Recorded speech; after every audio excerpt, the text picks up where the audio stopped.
Bonjour à tous, aujourd'hui dans cette vidéo on va parler de Proxmox 8. Proxmox 8 qui est sorti il y a maintenant presque un mois. J'ai un petit peu de retard pour cette vidéo, j'en suis désolé, mais j'avais des sujets un peu plus importants à aborder. Mais dans cette vidéo je voulais vous expliquer déjà comment on fait cette mise à jour Proxmox 8, donc je vais vous montrer dans le détail à partir de mon installation Proxmox 7.4 comment j'ai fait l'upgrade, en tout cas la mise à niveau et comment je m'en suis sorti. Vous verrez que j'avais deux petits warnings, les deux sont corrigés maintenant. Et je voulais aussi vous expliquer les apports de Proxmox 8 par rapport aux anciennes versions très rapidement. Et pour ça, je vais m'appuyer sur l'excellente documentation de Proxmox. Donc vous avez à la fois la partie upgrade, donc vous avez toutes les versions qui sont expliquées, donc de la 6 à la 7, de la 7 à la 8, avec les choses pour lesquelles il faut faire attention. Donc je vais vous montrer côte à côte une mise à jour, enfin une mise à niveau et la documentation pour que vous voyez qu'on a juste à suivre les étapes pour s'en sortir. Et je voulais aussi vous présenter le changelog que vous voyez ici à l'écran, que je vous mettrai en capture. Juste pour vous résumer la situation, on passe sur une version 12 de Debian, et donc on profite officiellement du noyau 6.2. Le noyau 6.2 était présent dans la précédente version, donc la 7.4. Et l'autre truc qui est intéressant, c'est que grâce à cette version, surtout vous pouvez, si vous le souhaitez, passer en noyau Linux 6.2, mais en opt-in, donc en évaluation, on va dire. Vous pouviez y passer, et c'est super intéressant quand vous avez du matériel, non pas comme mon petit Intel NUC ici, qui est un Intel NUC d'ancienne génération, et donc qui est relativement compatible avec la majorité des systèmes d'exploitation du marché, mais si vous avez des petites machines ou des plus grosses machines, beaucoup plus récentes, donc de l'Intel de 12e, 13e génération, ou de l'AMD très récent, là, si vous n'avez pas des noyaux récents, vous allez avoir des parties du matériel qui vont être non fonctionnelles, ou pas optimaux en termes de gestion de processeurs logiques ou de choses comme ça, donc toute la gestion de corps et compagnie. Donc c'est très intéressant d'avoir un noyau 6.2 moderne, on va dire, pour supporter du matériel très récent.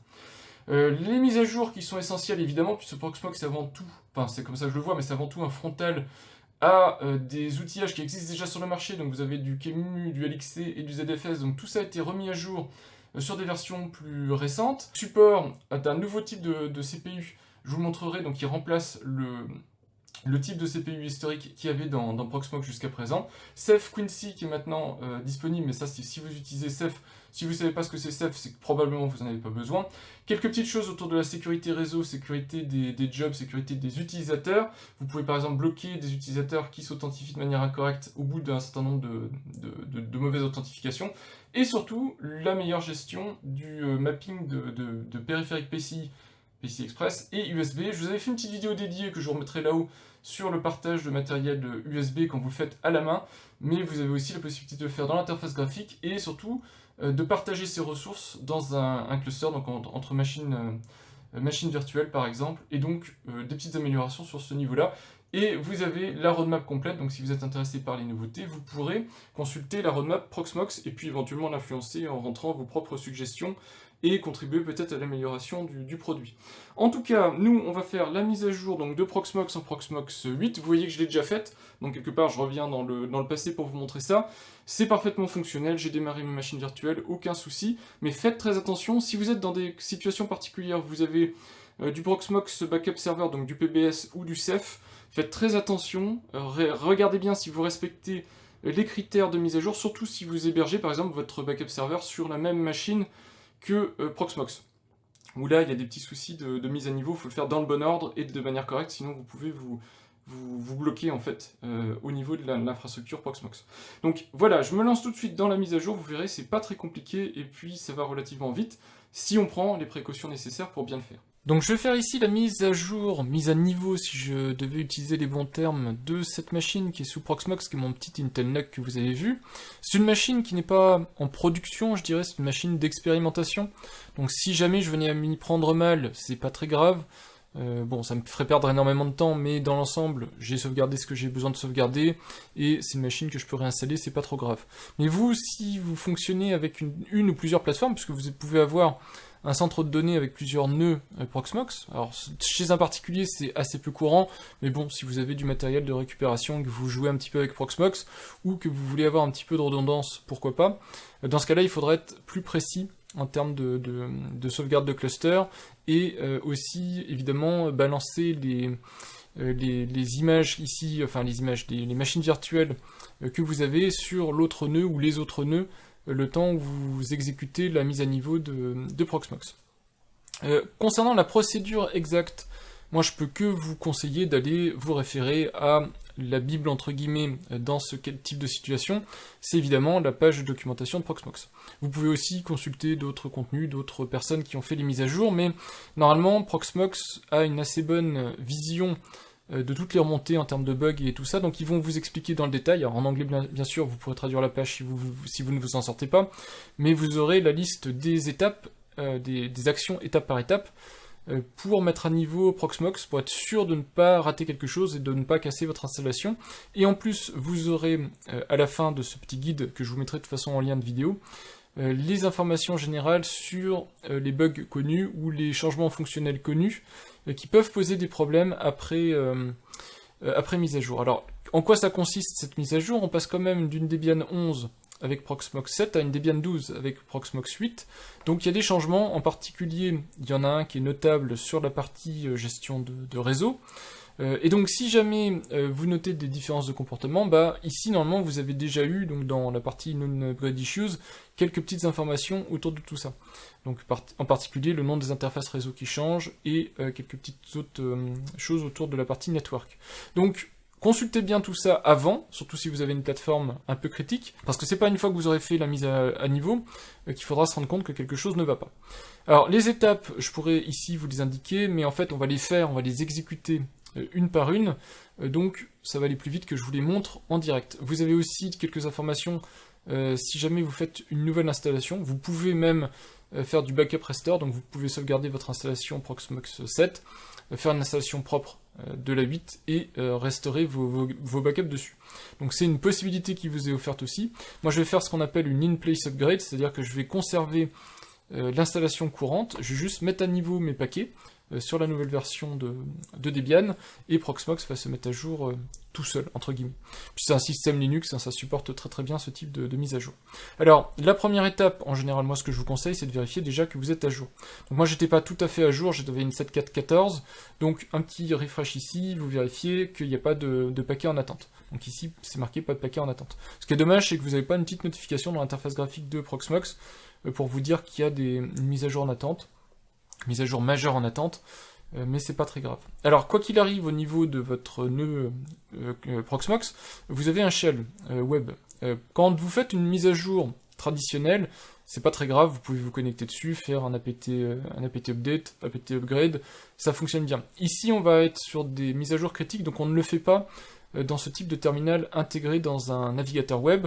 Donc vous vous équipez de votre meilleur terminal, moi je peux que vous conseiller évidemment Windows Terminal si vous êtes sous Windows, et vous vous connectez en SSH sur Proxmox, enfin sur votre machine Proxmox que vous voulez mettre à niveau.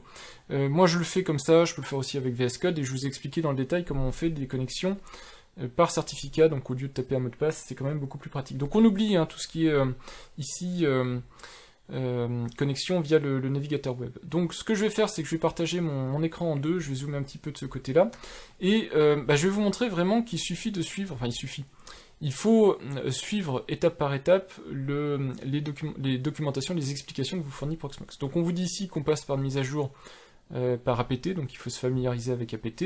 On vous explique que c'est important d'être en version à jour, c'est-à-dire 7.14.15, vous avez vu ici c'est mon cas, alors je suis même en 7.14.16, donc c'est même du luxe puisque elle est sortie après la 7.14.16, après la sortie de Proxmox 8.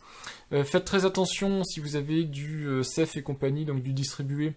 Voilà, il faut arrêter tout votre cluster avant de faire des upgrades. Donc, normalement, pour les particuliers, je pense que vous n'êtes pas équipé de ce genre de choses. Et pareil pour Proxmox Backup Server, donc si vous avez des sauvegardes automatisées de vos machines, il y a des petites étapes supplémentaires. Donc en fonction de vos cas d'utilisation, lisez bien tout ça. Il y a des petites subtilités qui dépendront de si vous avez rajouté des fonctionnalités à votre installation Proxmox. Et puis, évidemment, on va aussi vérifier que l'installation Proxmox est conforme à se mettre à jour, puisque vous pouvez partir d'une installation Proxmox 7 toute neuve, et donc l'historique est assez, on va dire, clair pour Proxmox.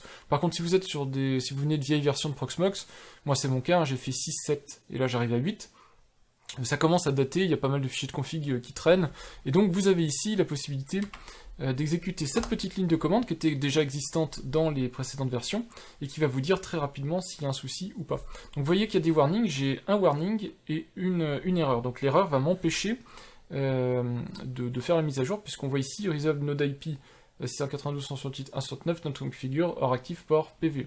J'ai aussi un warning sur la machine 103, alors je vais juste vérifier 103, c'est probablement parce que j'ai équipé d'une clé USB cette machine, et donc le LXC C group ne va plus être disponible, il faudra passer sur C group V2. Donc il faudra que je fasse attention de remettre à jour cette machine si je veux qu'elle continue de fonctionner. Donc de toute façon, j'ai une étape à corriger, avant même d'aller plus loin, c'est de résoudre cette problématique d'adresse IP non définie. Alors quand c'est comme ça, on consulte la documentation, et puis de toute façon, une petite recherche Google, normalement, devrait me donner des indications.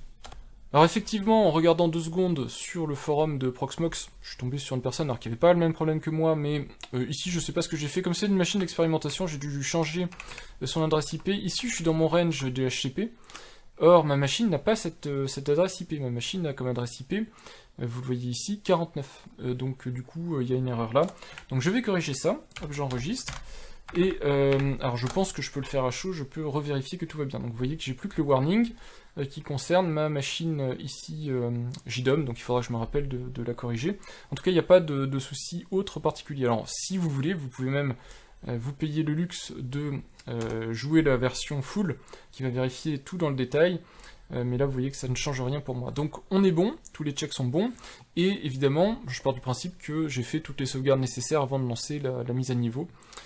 Dans mon cas de figure, c'est le cas. Ensuite, donc, on se met en condition pour faire la mise à jour. Donc l'importance ici, c'est d'avoir plusieurs nœuds, si vous voulez conserver des services en activité. Parce qu'on va vous demander d'éteindre ici des machines, donc forcément, vous allez avoir une indisponibilité. Donc si jamais vous avez des machines critiques, que ce soit des conteneurs ou des machines virtuelles, vous les déplacez sur un autre nœud. Si vous avez un autre nœud, vous mettez en place temporairement un autre nœud, le temps de faire cette mise à niveau. Donc on vous explique ici. Et ensuite, alors chose qui est inutile dans mon cas, mais je vous le fais quand même, juste pour que vous ayez un exemple, c'est on se remet à jour. Moi je vous ai montré, je suis à jour, puisque je suis en 7.4.16, donc j'ai absolument pas besoin de le faire. Et ça va me servir à rien, mais au moins comme ça vous aurez vu que je tape les commandes, et vous aurez vu que ces commandes sont fonctionnelles et vous donnent des indications. Ici on voit PVE Manager 7.4.16, donc c'est ce que vous voyez ici en bas, donc on est bien en 7.4.15 ou supérieur. Enfin on va mettre à jour tous les contenus des APT source list. Donc je vous le fais avec Nano, juste pour vous montrer le contenu de manière un peu plus visuelle qu'une commande sed qui va renommer en masse le contenu. Mais vous voyez ici qu'on a les dépôts Debian qui sont actuellement en Bullseye, donc la version Debian 11, et on va passer en Debian 12, c'est-à-dire en Bookworm. Et donc c'est ça qu'il va falloir remplacer. Donc ici la commande sed, elle vous dit tu sélectionnes la chaîne de texte Bullseye et tu remplaces par Bookworm dans le fichier etc apt source list. Alors évidemment on fait ça dans les autres fichiers aussi source list, c'est pas forcément le seul, vous voyez ici on vous dit il y en a d'autres, donc c'est intéressant aussi de les mettre tous à jour, donc on vous le dit juste en dessous. Donc on va exécuter la commande, même si je préférerais moi personnellement le faire sous Nano, parce que j'ai mes habitudes sous Nano, je vais exécuter la commande qui est demandée, comme ça vous verrez que c'est fonctionnel. Donc on y va, et je vous remontre ici, vous verrez qu'on a maintenant ce qu'il faut en termes de mise à jour. Et le point que je voulais vous montrer aussi, c'est que si je vais éditer d'autres fichiers de source list, vous verrez que eux n'ont pas été touchés. Donc dans source list D, vous avez d'autres fichiers. Moi je les mets à jour quoi qu'il arrive, que je les utilise ou pas, de manière à être à jour, mais vous voyez qu'ici vous avez du Bullseye, donc ici les non utilisés, puis j'ai le PVE gratuit, hein, la version qui fait que ça, il y a tout le temps des petits messages qui apparaissent pour vous dire que vous n'avez pas une licence Proxmox, donc no subscription. Ici vous voyez qu'elle n'est pas à jour également. Donc on va faire aussi la même chose pour ces deux fichiers. Donc vous prenez la commande de tout à l'heure, vous allez dans source list D, vous mettez donc les deux fichiers que je vous ai montrés, donc PVE Enterprise, hop, et puis le no subscription. Voilà, comme ça on sait, je vous remonte les fichiers juste pour que vous compreniez bien, ça a été remplacé ici, et donc on sait qu'on est à jour et qu'on est tout bon. Donc une fois qu'on a fait ça, on a mis à jour les chemins vers les dépôts Debian, donc on va pouvoir mettre en place, faire exécuter la mise à jour. Donc ici, à nouveau on vous dit, faites attention, mettez à jour Ceph, le package Ceph en amont, donc moi je ne l'ai pas, Et d'ailleurs, on l'a vu, hein, il n'est pas dans mes source list, donc j'ai pas besoin de le faire, mais faites attention si vous l'avez. Ensuite, un petit apt update. Donc jusqu'à présent, ça va encore. On remet juste à jour les informations de Debian, d'apt du gestionnaire de paquets, mais on n'a rien touché. Et ensuite, c'est là où on va lancer le dist upgrade. Donc le dist upgrade qui va tout installer, c'est-à-dire aussi installer les nouveaux paquets qui seraient manquants. Donc c'est là où ça peut prendre du temps en fonction de la machine que vous avez, et vous aurez aussi quelques petites questions, et les questions ici sont directement indiquées. Donc on vous dit, si jamais vous avez une demande de changement de configuration sur le fichier etc issue, vous dites non, si jamais, etc. Donc ça peut vous aider à comprendre ce qu'il faut faire. Donc ici, on va lancer la commande. Donc moi, je suis en route, hein, évidemment. Donc on voit qu'il y a 597 paquets à mettre à jour, 86 qui vont être installés, 3 à supprimer, et 0 qui ne seront pas touchés. Donc je fais oui. Alors tout ça, je vais le passer en accéléré, évidemment, et puis on se retrouve dès que le gestionnaire de paquets me pose une question sur une mise à jour de fichier de configuration. Donc ici, on m'a fait une collecte des changelogs. Donc ici, j'ai je sais pas combien de listes de changelogs à consulter si je suis intéressé. Moi, je fais quitter puisque j'ai pas besoin des news. Et donc on voit ici, premier fichier, etc issue. Donc par défaut, on me dit faut taper non. Et vous voyez qu'ici, on me dit bien using the default no is safe. Donc vous avez juste à retenir les options par défaut la plupart du temps, mais vous pouvez aussi consulter la documentation. Donc ici, je dis non. Donc ici, moi je vais dire oui, parce que je vous ai dit, c'est pas un système en production, donc je vais le laisser redémarrer automatiquement les services. Je vais pas lui dire oui à chaque service que j'ai besoin qu'il a besoin de remettre à jour, sinon ça va être long. Enfin, je pense pas qu'il y ait beaucoup de services, il y en avait peut-être 3-4, mais en tout cas, il le fera automatiquement. Voilà, on arrive aux questions intéressantes, puisque celle-là, je voulais vraiment vous la montrer. Ici, vous avez un fichier, par exemple, le tc lvm lvmconf, qui par défaut, on vous dit saisissez non, donc gardez le fichier que vous avez. Or ici, on vous conseille très fortement, si vous n'avez pas fait de modification sur le fichier lvmconf, de choisir oui, parce que ce serait malencontreux de choisir non, et de ne pas bénéficier de certaines configurations qui ont été réajustées. Donc, évidemment, c'est à vous de vérifier, et vous avez des outillages ici pour le vérifier, donc vous pouvez vous faire un D pour voir les différences entre les deux fichiers, voir si ça vaut le coup ou pas. Mais ici, vous voyez qu'il y a une petite différence entre ce qui est suggéré par la ligne de commande et ce qui est suggéré à gauche par le guide de mise à jour. Donc moi ici j'ai fait oui parce que je suis le guide de mise à jour et ça ne me fait pas peur. Je fais du side by side, vous voyez qu'ici on a de toutes petites différences avec du temp et tout ça. Donc ça n'a pas l'air d'être grave, donc je vais je vais utiliser la valeur par défaut. Mais ici c'est pareil, si vous avez activé des fonctionnalités de niveau noyau, en particulier si vous êtes sur de l'Intel avec l'IOMU on, ce que j'ai dû essayer de mettre en place, ça peut être intéressant de conserver ces fonctionnalités-là, puisque vous pourriez les perdre ensuite. Donc ici, si vous n'êtes pas sûr, moi je crois au niveau noyau, il vaut mieux conserver la version installée localement, qui normalement ne changera pas grand-chose. Voilà, il restera peut-être SSHD qui devrait poser problème, et puis ensuite on aura terminé avec les fichiers de configuration. Donc ici, le fichier apt source list pv enterprise, je ne sais pas quelle est la modification, donc je vais dire yes, il va mettre la nouvelle version. Et puis je vérifierai de toute façon après coup s'ils m'ont pas décommenté la ligne ou des choses comme ça, donc pour éviter d'avoir des notifications quand j'en veux pas. Voilà, donc on arrive au bout, donc on vous dit ici si la commande dist upgrade finit, voilà, donc c'est le cas. Je peux relancer la commande pve7 to 8 ici, et puis vérifier, et il va me dire si tout va bien. Donc il me dit maintenant j'ai 3 warnings, donc j'ai toujours cette histoire de LXC group. System needs to be rebooted. Ici on me dit j'ai pas Fuse 2 en place, donc c'est probablement effectivement parce que c'est pas rebooté.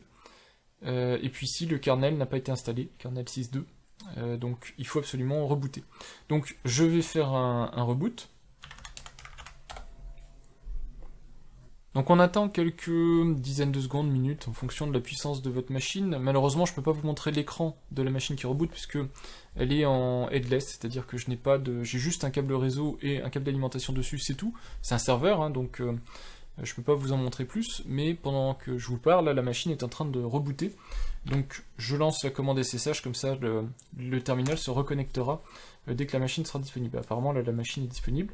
Et première chose que je fais, je retape la commande que je vous ai indiqué tout à l'heure, PVE 7 to 8, pour vérifier en fait si jamais tout a bien été appliqué. Vous voyez qu'ici c'est tout bon, je suis bien au niveau noyau, j'ai fait la mise à jour, et il n'y a plus que le petit reste à faire ici sur le LXC Group. Donc on peut aller maintenant dans le navigateur, on fait un CTRL R, c'est-à-dire qu'on force le rafraîchissement de la page en forçant le cache, et vous voyez que je suis bien en Proxmox VE 803, donc je suis tout à fait à jour, et on peut même aller vérifier ici en faisant update, alors je pourrais aussi le faire en ligne de commande, hein, mais on peut aussi vérifier qu'il n'y a pas de mise à jour en attente. Donc vous voyez ici, il y a une erreur, et ça c'est parce que j'ai accepté de modifier ce fichier-là. Donc on va retourner en ligne de commande ici, et puis je vais remodifier ça. Donc tout à l'heure je vous ai montré, on fait un nano etc apt source list .d et on va dans le PVE Enterprise.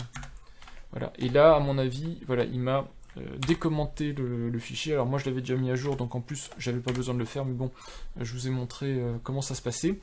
Donc c'était juste ça. Normalement ici, si je fais refresh, il va plus m'embêter, et il va normalement passer, il passe sous silence en fait le fichier Enterprise, et donc il va dans le no subscription, et voilà, c'est bon. Donc tout est à jour, tout est ok. Donc je peux démarrer ensuite une machine, juste pour vérifier que mes machines repartent. Donc je démarre la machine Home Assistant, donc HAOS, on va vérifier qu'elle démarre et que tout est fonctionnel, mais a priori, voilà, c'est relativement sûr comme procédure de migration. Non seulement déjà, c'est du Debian, donc dans l'ensemble, ils savent quand même gérer leur affaire sur les upgrades, et puis en plus, derrière, c'est de la virtualisation, donc la machine ici Home Assistant s'est rendu compte de quasiment rien, si ce n'est, je vous le dis, faites attention, la gestion réseau qui peut un petit peu impacter votre gestion de machine.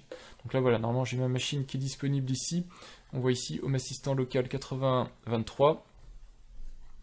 Voilà, vous voyez ici que la machine Home Assistant est disponible, machine d'expérimentation, c'est pour ça que vous voyez que c'est un peu le bazar, c'est juste pour faire des essais, et donc tout est opérationnel. J'ai fait une migration fonctionnelle de Proxmox, en 8, et puis maintenant on va très rapidement regarder les petits changements, mais vous allez voir que c'est assez technique sur cette version-ci, à part l'infrastructure, on va dire, de Proxmox, donc le système d'exploitation qui a évolué de version de Debian, le reste c'est pas trop d'ergonomie, donc assez peu utile, donc ça sera au cas par cas en fonction de ce que vous utilisez comme fonctionnalité, et là je peux pas me mettre à votre place, ce sera de vous de vérifier si les changements vous concernent ou pas. Alors j'en profite aussi pour vous montrer rapidement les différentes petites nouveautés. Certaines je vais vraiment passer très vite, hein, puisque c'est vraiment très spécifique, et il faut en avoir le besoin et savoir en quoi ça consiste pour activer ce genre de fonctionnalité.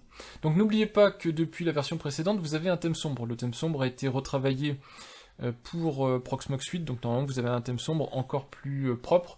Donc pour les gens qui apprécient le thème sombre, moi sur ce type de machine, j'en ai pas besoin.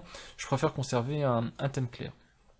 En termes de sécurisation, vous avez ici la possibilité d'activer le deuxième facteur d'authentification, donc 2FA.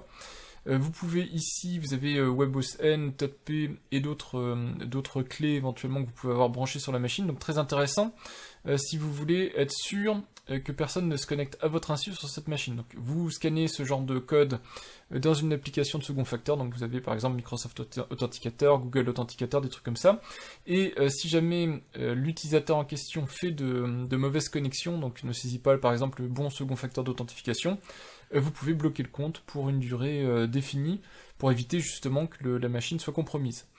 Moi, quoi qu'il arrive, ce genre de machine, je vous conseille pas de l'exposer directement sur internet.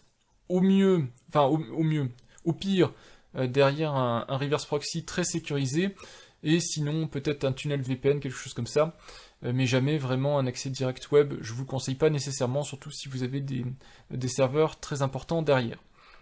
Bon, ensuite vous faites comme vous voulez, hein, mais moi c'est ce que je peux vous recommander. Éventuellement, comme on est aussi sur la section PVE, je vais vous montrer la partie summary ici, package versions.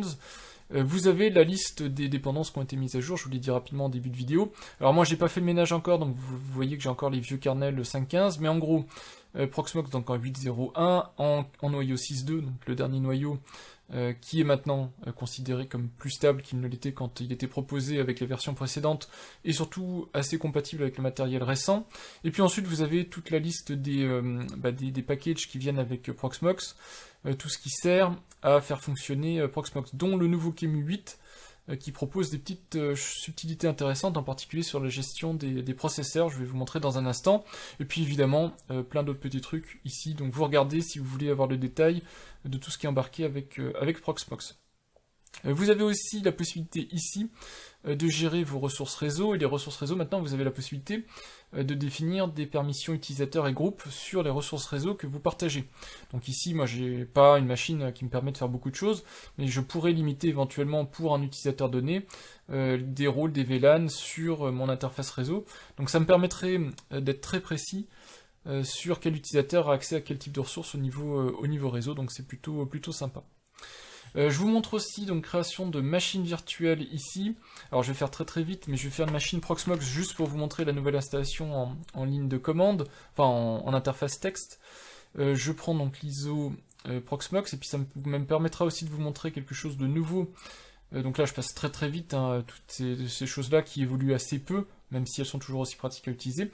Mais vous avez ici donc le nouveau processeur qui est proposé par Proxmox, en tout cas l'interface graphique, l'interface web, qui est ce nouveau x86-64V2 AES, qui est assez intéressant pour certains OS qui nécessitent un type de processeur avec des instructions modernes. Non seulement ce processeur donc est plus complet en termes d'instructions, mais en plus il est plus performant, et donc en remplacement des anciens processeurs émulés QEMU, vous avez donc celui-là qui est maintenant la nouvelle variante par défaut.